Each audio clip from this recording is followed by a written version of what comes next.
Don't let rampant politics and clusterfuckery ruin all your projects and your sanity. Smooth ugly panty lines and make it all make sense. Get experience by osmosis here on Corporate Underpants. Okay, everybody, this episode has two parts. In part one, you're going to hear Dana Chisnell tell the story where she went from watching election returns in 2000 on her TV and noticing a design problem, by the way, when that was happening, to ending up in a room where sitting President Obama asked her to come and work for him, which is such a great story. Along the way, there are hanging chads, ballot design gone wrong, and beautiful work that nobody could use because a county clerk had one PC. In part two, we're going to pick up inside the federal government and get into how Dana scaled a user-centered design program across a 260,000 person department, and why she resigned in the spring of 2025, which will not be a huge mystery to many of us, and where to put your energy right now if you are one of the many of us who are looking for somewhere good to do good work. Let's get right into part one. Hi, everybody. Oh my God, I'm back live again with Corporate Underpants Live. Corporate Underpants, of course, is my podcast about the visible panty lines in the corporate, and in this case, government world, when organizational chaos shows up and ruins our products, like visible panty lines can ruin even the most fabulous outfits. I'm Tamara Adlin. I am somebody who's been thinking about this stuff and doing it for a very long time. And we have a really exciting and excellent guest today. Before I bring her on, usually I say something in the beginning of this, and what I'll say is the last time I did a recording and posted Corporate Underpants until last week was 7 months ago. Then I got wrapped around my own axle like a piece of hair wrapped around a vacuum cleaner brush and stopped myself and didn't keep posting. Even if you've done something like that with your own goals, you can start again and nobody will really blame you. And that's what I'm here to tell you. But that's all I'm going to say, because today I have a truly exceptional guest and she has so many stories. Dana Chisnell fell victim to my technical ineptitude because we had a great conversation and I somehow didn't record it. So maybe it was the gods saying that we should wait and talk to each other now, because we had all these technical issues. So Dana and I have known each other a long time through the extended network of user experience and snarkiness in that regard. And Dana is fascinating. Dana is a pioneer and thought leader in civic design, and we're going to learn what civic design is today. And that means she works on systems that large numbers of people end up interacting with. And a big part of that story was when Dana was part of the federal government at DHS, not recently, but back when Obama was trying to do great things as part of the U.S. Digital Service. And now she's left that and is doing something else. She's at Bloom, which is, I think, like a consulting organization that helps with big projects. So hi, Dana. How are you? Welcome. Hey, Tamara, how are you? I'm good. Where are you joining us from today? Welcome back. I am joining you from lovely Andover, Massachusetts. Yes. Full of, I've heard them called mass holes. I don't know. Is that true? No? Only when you're driving up the highway. That's right. That's perfect. All right. So Dana, I want to get started. Part of what we talked about last time was just your story of your sort of adventure and arc through the world of making things easier and more fair to use. So instead of me mangling it, you share some of your history and how you ended up where you are and what you're particularly interested in with our wonderful Corporate Underpants listeners. So I had worked in the private sector for many years, lots of those as an independent consultant, working with tech companies, insurance, financial services, wealth management banks, things like that, in the early days of user experience design. And while I was doing that, I ran into civic design, what we now call civic design, when I happened to watch the election returns from the presidential election in 2000. At the time, I lived in San Francisco. And there was a bunch of news reporting that people were leaving the polling place thinking that they didn't vote for the person they meant to vote for. And I was like, this is an interesting design problem. I wonder how elections get done. And in that vein, I ended up contacting my district supervisor to say, hey, how do elections get done in San Francisco? And you go down to City Hall and you talk to somebody in the election department there, you could probably figure it out. So as a researcher, I did that and ended up having some great conversations. That then kicked off a series of events that connected with other people also who were working in user research and usability testing and what we now call user experience design, who also saw this as a potential design problem. And fast forward after a few seminal research projects that did things like informed the instructions on your ballots and the ballot design that you use if you vote in America. And I also had a great research partner, Whitney Quisenberry, who she and I ultimately started the Center for Civic Design in 2013 to keep doing more user research around design and elections. In the meantime, I led a crazy little project about county election websites in Hold on 2020. one second. Hold on one second. For those who are children and were not yet adults in the year 2000, that was a very interesting time in terms of ballot technology. Give people a little sense of what happened. Okay. Thank you for backing me up. Yes. So around 2000, the most common election technology at the time for marking and casting a ballot was punch cards. This is an ancient computing technology that was used for programming computers. And how this worked for election ballots was you have this rectangular card that's marked with tiny little numbers, and around each of those numbers is a perforated box called a chad, and that card slides into a book. And in the book, in the spine, are holes that match up with where the positions of the chads are on the card. But as you can imagine, for each of the offices that you might be voting for, they're on a different page. And in the 2000 election, what happened is all the candidates are supposed to be listed on the left-hand side of the double page spread. But there were so many presidential candidates in that election that a very well-intentioned election official decided to spread the candidates over 2 pages, over the double page spread. And this interlaced where the candidates appeared and where the holes were. And a lot of people who intended to vote for one candidate actually voted for a different candidate because of the way things did or didn't line up. Like more than 10,000 in Miami-Dade County, in Florida, and a whole bunch of other places in Florida and in Georgia, as it turns out. There were multiple recounts. Ultimately, the Supreme Court stopped the recounts in Florida, and George W. Bush was declared president. I mean, so just to give, you would walk into the booth, there's a piece of paper that was shoved into some slot, and you get a little pokey thingy. Yep, exactly. And the little pokey thingy, you would look, and it's like on one side of the page would be this candidate, on another side this candidate, and there were dots that were in between them, but they had hoped to make it mesh. But people go ahead. There are arrows. You can look up the butterfly ballot on the interwebs, and there are images of this ballot. It's pretty famous. But yeah, there were arrows pointing to the holes, but you're in a situation where you do this maybe once every 4 years. Most people only vote every 4 years, even though there are lots of elections all the time. And maybe you're voting for the first time. You don't actually know how this works. And you might be stressed. I know a guy who has a master's degree in political science, and he always contacts me after major elections saying, I am still not sure that I got this right.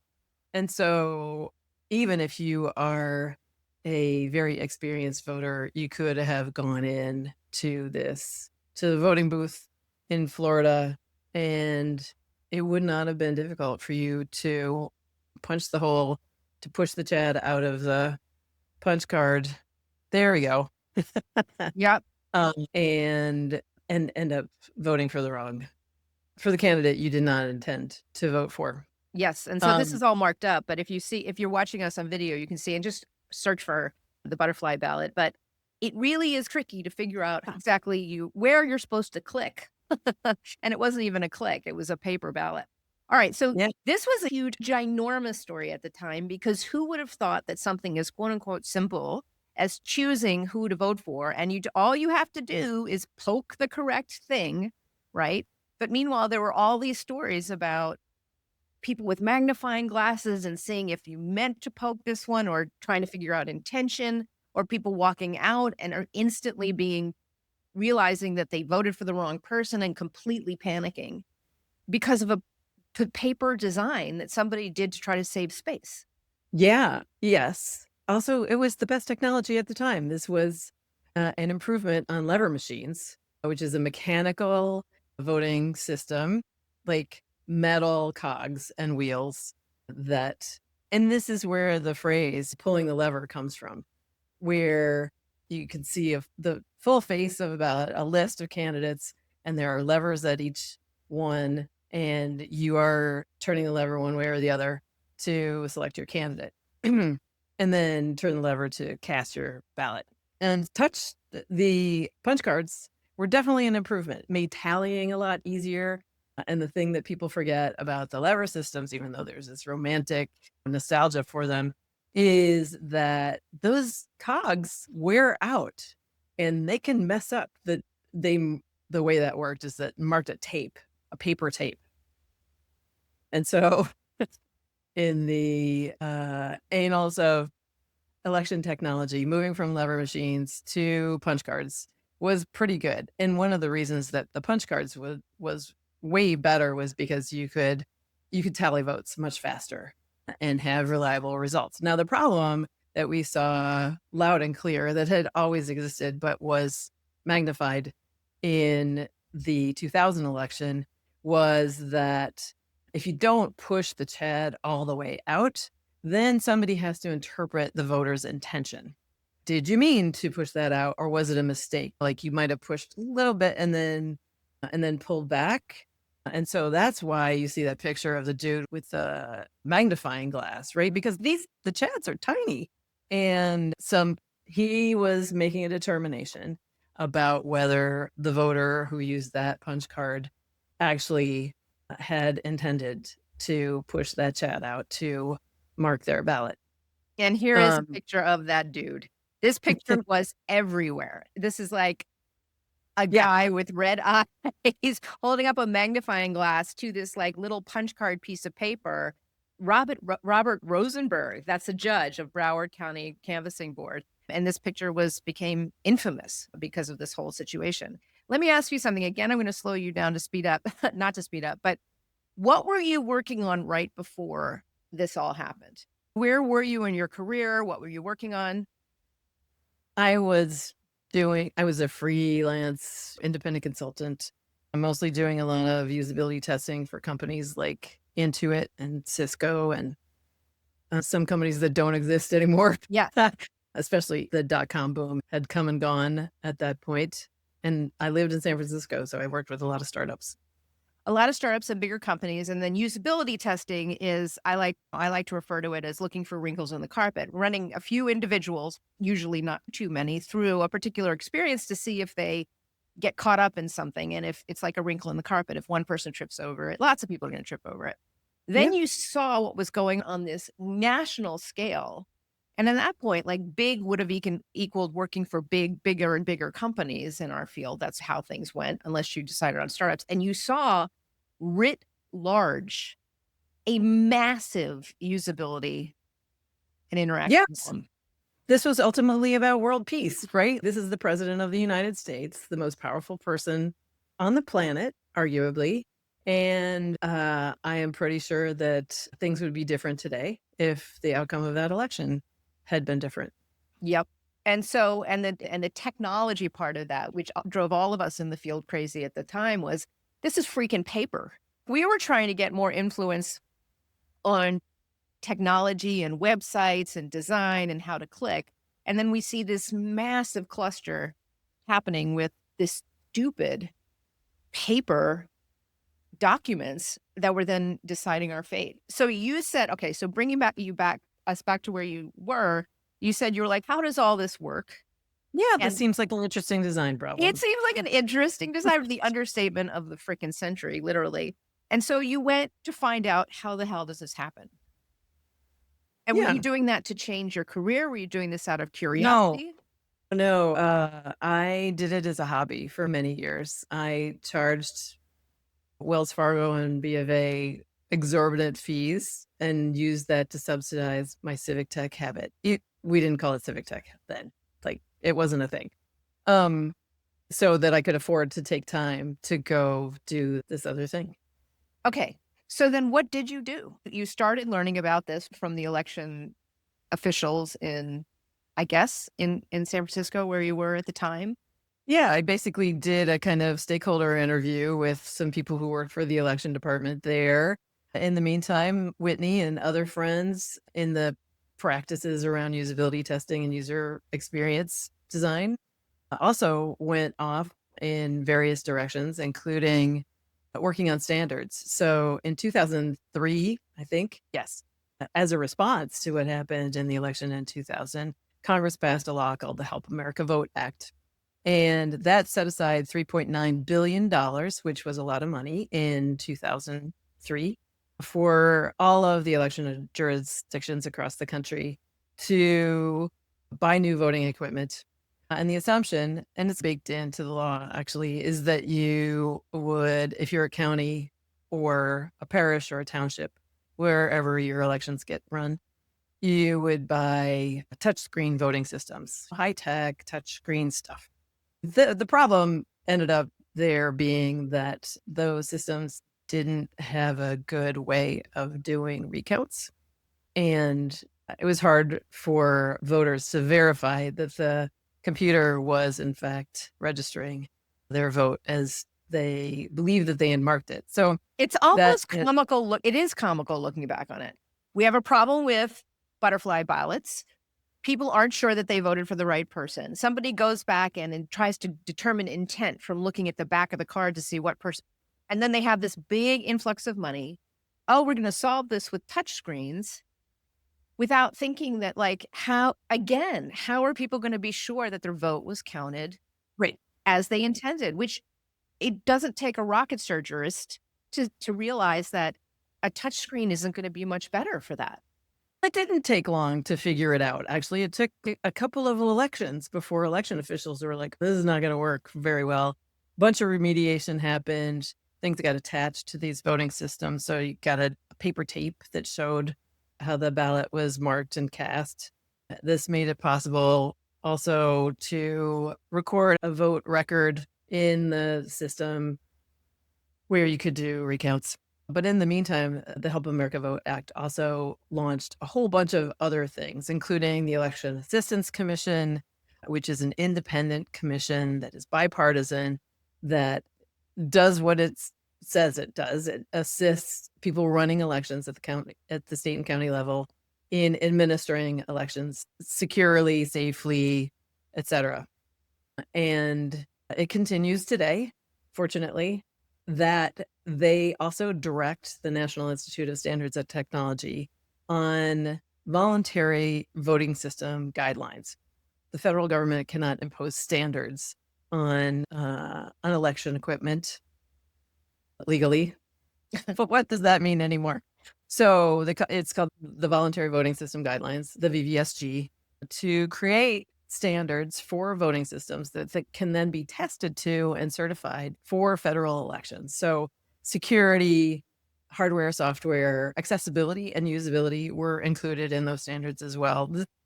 I think we're up to version 2 or 2.1 these days.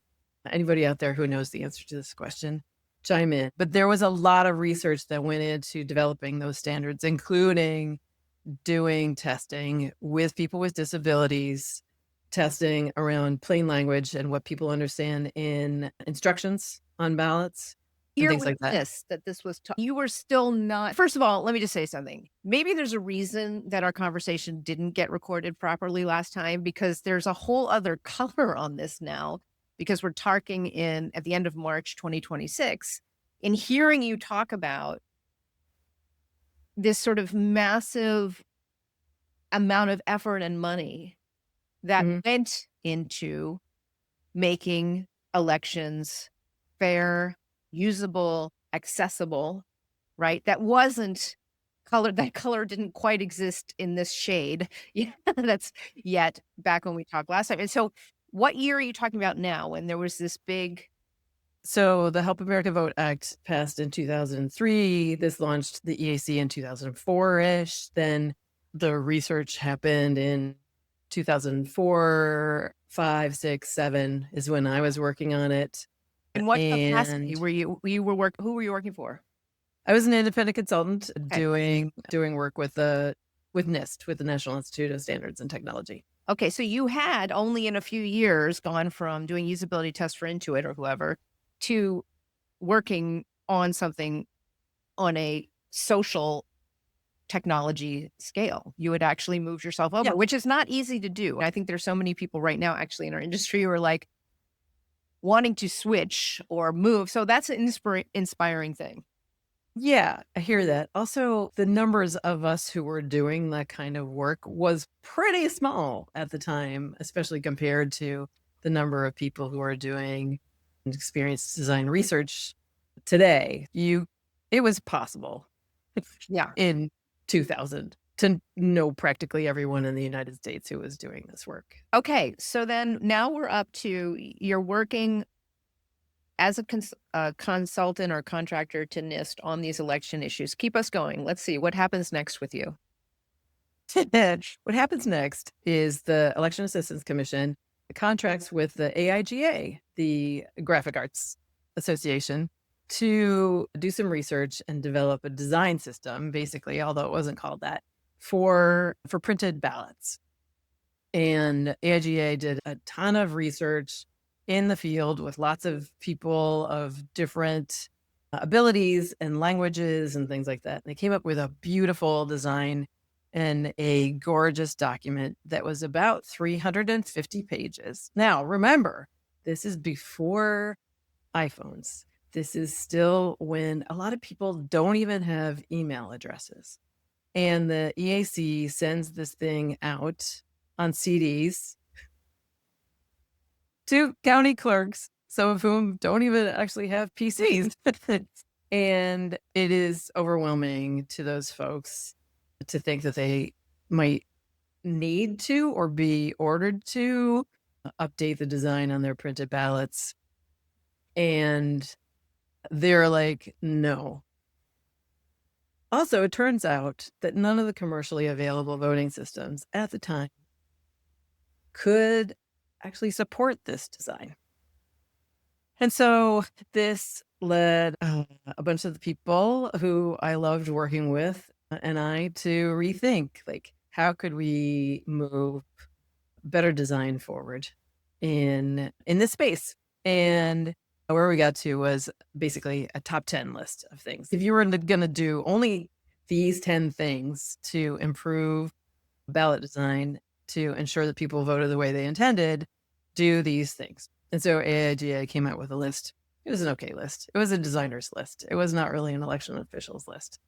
And that got some uptake with marketing by people who were showing up at conferences where election officials were and things like that. But it didn't get very much uptake. And so I had this crazy idea to create a thing that I ultimately called the Field Guides to Voter Intent, to ensuring voter intent. They are still live on the civicdesign.org website. And they started with 4 topics like ballot design, usability testing, plain language. And I can't even remember what the 4th one was. I should have had these handy as props. They're cute, adorable little books that each had 10 guidelines. So if you pop open the This little writing guide. instructions, yeah, those are the ones. The print versions are 3x5. They each have one guideline and an example to go with it, so you know how to incorporate it. Oh, look how And cool. yeah, and we ran a Kickstarter campaign to raise $20,000 for the first printing, which we did achieve the goal and printed the first edition and immediately sent them out to all the people who we knew who were working in elections. And that gained a bunch of steam. We started to see improvements in ballot design. This, along with telling people, like I mentioned, there are many more elections than most people realize. There are not only presidential elections every 4 years and midterms every 2 years, but there are local. I voted in a local election here in Andover on Tuesday for school board and town council. So there are these natural chances to iterate on small design changes, especially with small numbers of voters. You can try a thing out, make sure that nothing breaks, that everything goes as smoothly as you hoped it would. And then in the next election, try some other small thing. Okay, so I want to interject a corporate underpants moment here, because corporate underpants is really about how organizational chaos or confusion or red tape or whatever you want to call it, or legacy systems can interfere with the best ideas or designs or intention, even when everybody agrees, right? So at the time, the idea of fair elections was not contentious, right? So it was not. No, it was like, yes, we want fair elections. And what I heard you say is that one of the first projects you did was send out designs and actual designs for people to use. And the corporate underpants moment there is that even though these designs worked, the legacy systems and software or even printing budgets or whatever meant that they could not be digested by the existing infrastructure. That's right. Go ahead. Yeah. We did not do all the work that we needed to do to understand the larger business ecosystem and the challenges in it, right? Yeah. And like Jared Spool talks about in one of his talks, this idea of not an idea, but a redesign of a boarding pass that would have been much easier to read. But in his story, which everybody should go watch, he talks about the fact that they actually didn't have printers that could handle color. And so the fact that everybody agreed that this was a much better design didn't matter because of the internal technology and the expense it would have taken to change the printers back then.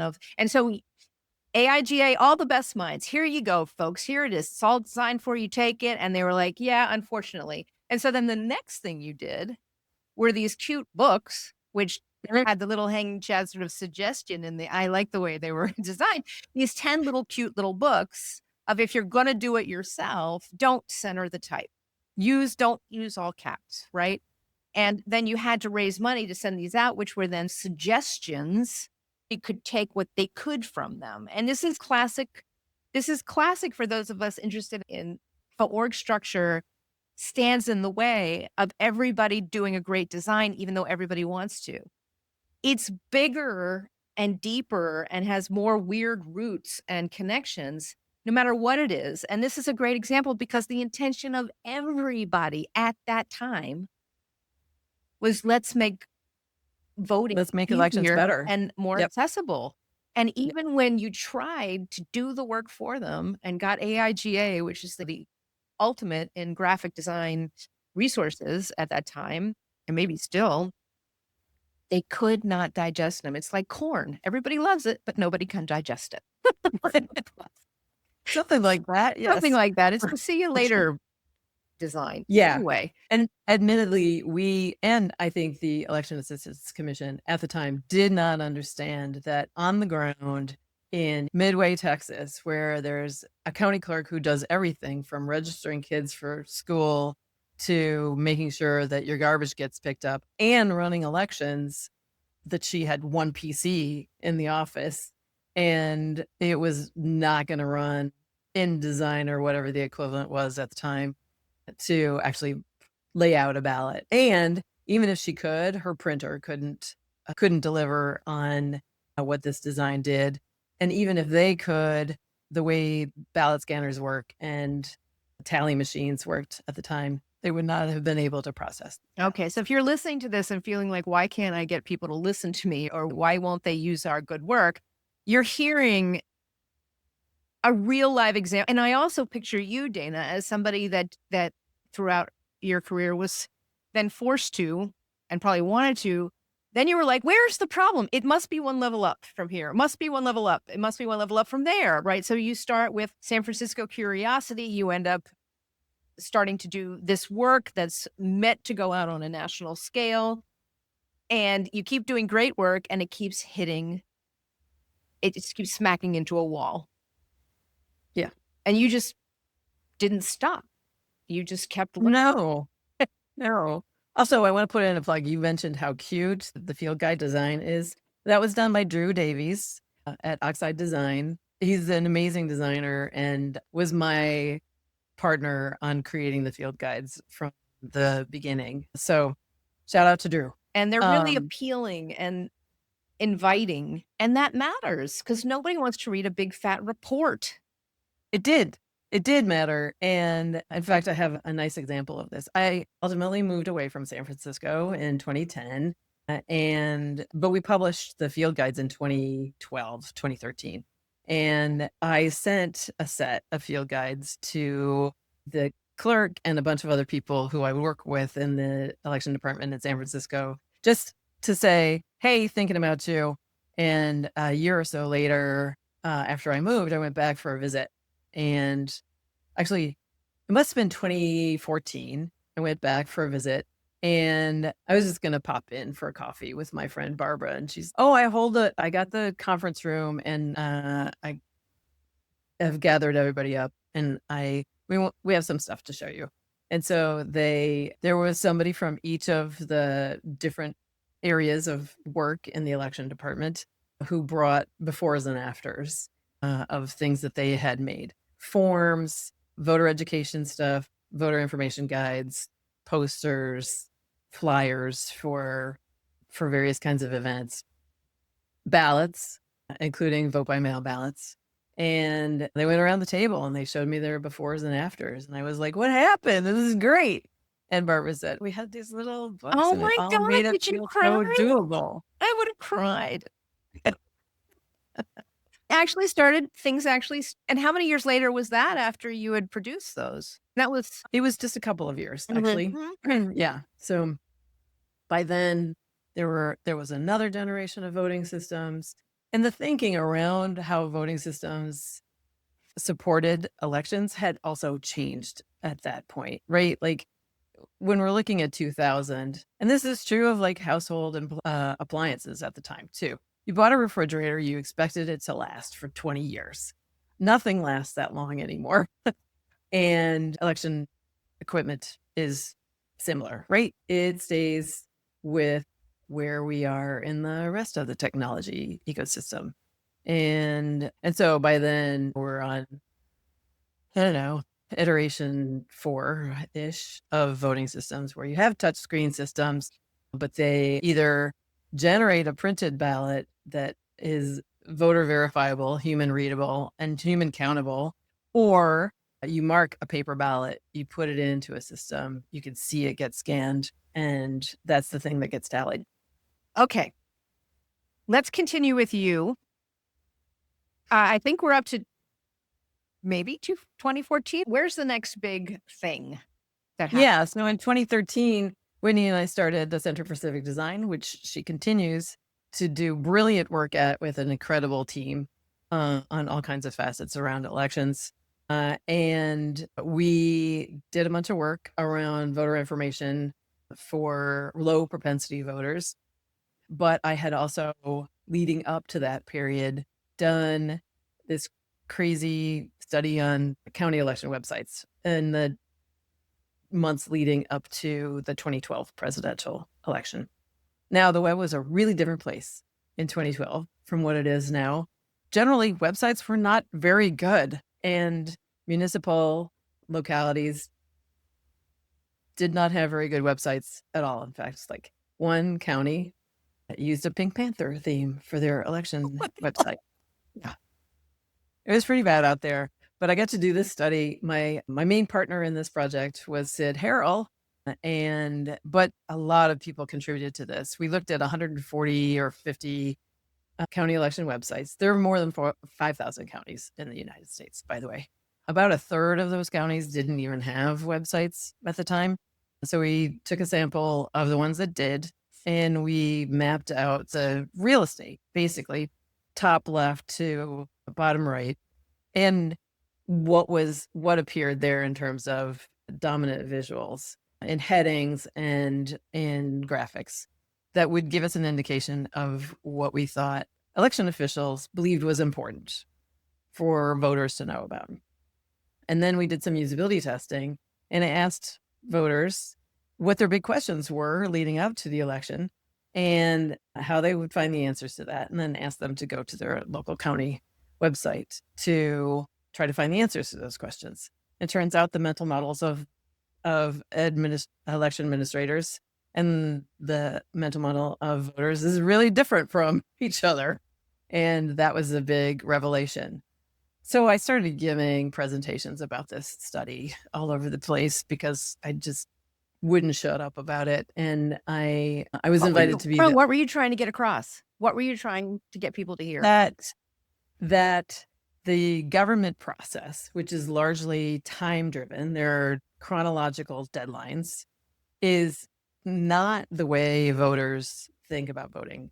Voters make decisions about whether they're going to vote based on what is being voted on and whether it's worth their investment in the time and energy it takes to understand who's on the ballot, what other issues are on the ballot, how much they care about it, and are they going to go stand in line to get a ballot, mark it, and cast it. There's a whole bunch of behavioral economics that go into these decisions.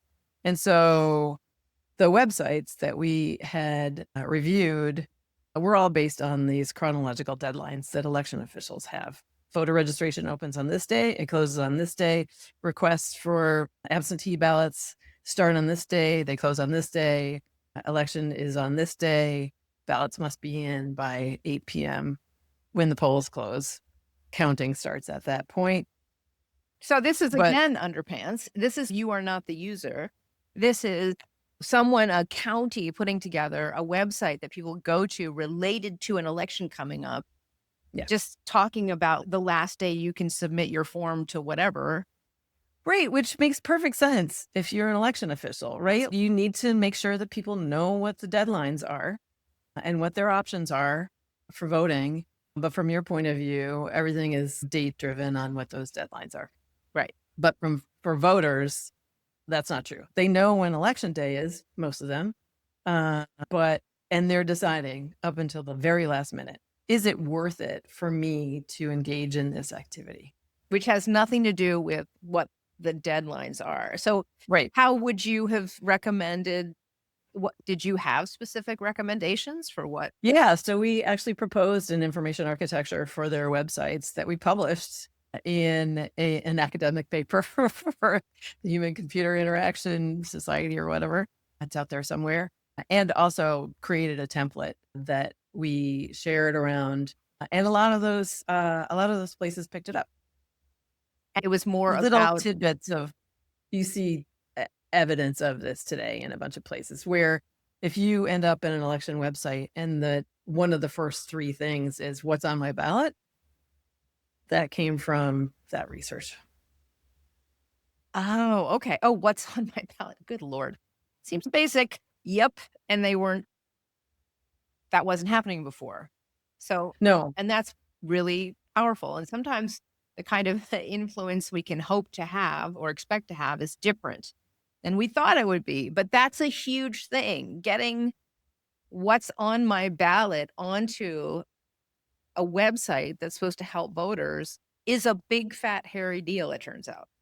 Yeah, but it's also, I will say, as soon as election officials understood this, that their view was different from their voters' view, they were like, okay, tell me what to do. Right. And they were on board with doing that voter ed from their website all the way through all the other stuff that they did. Yep.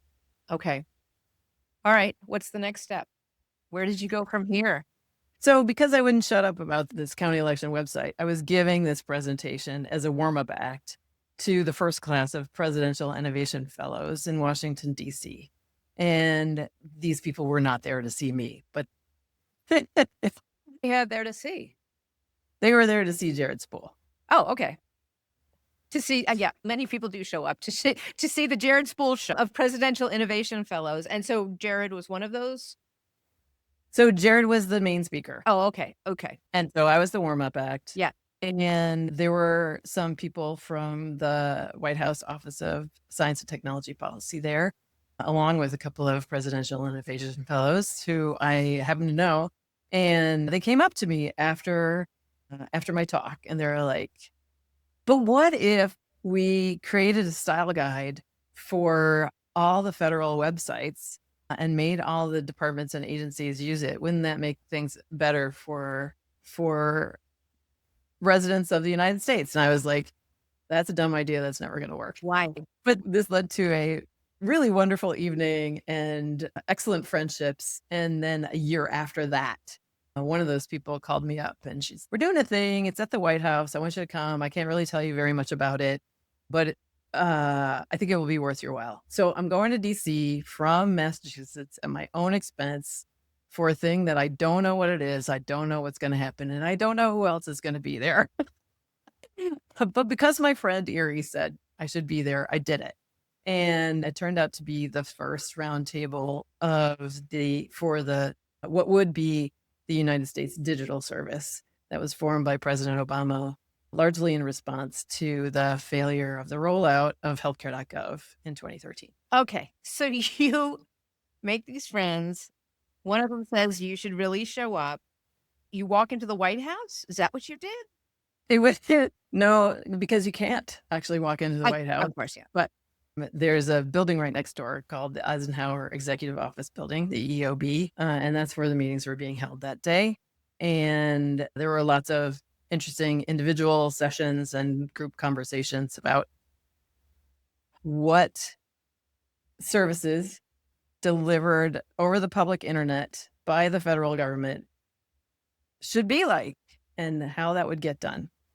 But we did ultimately end up in the West Wing toward the end of that day, hearing directly from President Obama. Okay, thanks for joining me for part one. I want to leave you right here because something is about to happen. Dana had been dragging developers into usability sessions, making them watch real users struggle with things they built. And then one day she went to find them and they were all gone.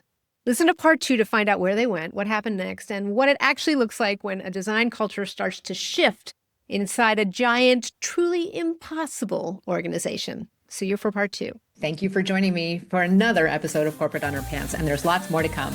If you have any projects that you need my help on, if you're interested in coaching to become a senior product leader through understanding alignment in politics, or if you're interested in any of the classes or books that I'm developing, please visit my website, adlininc.com, and get in touch.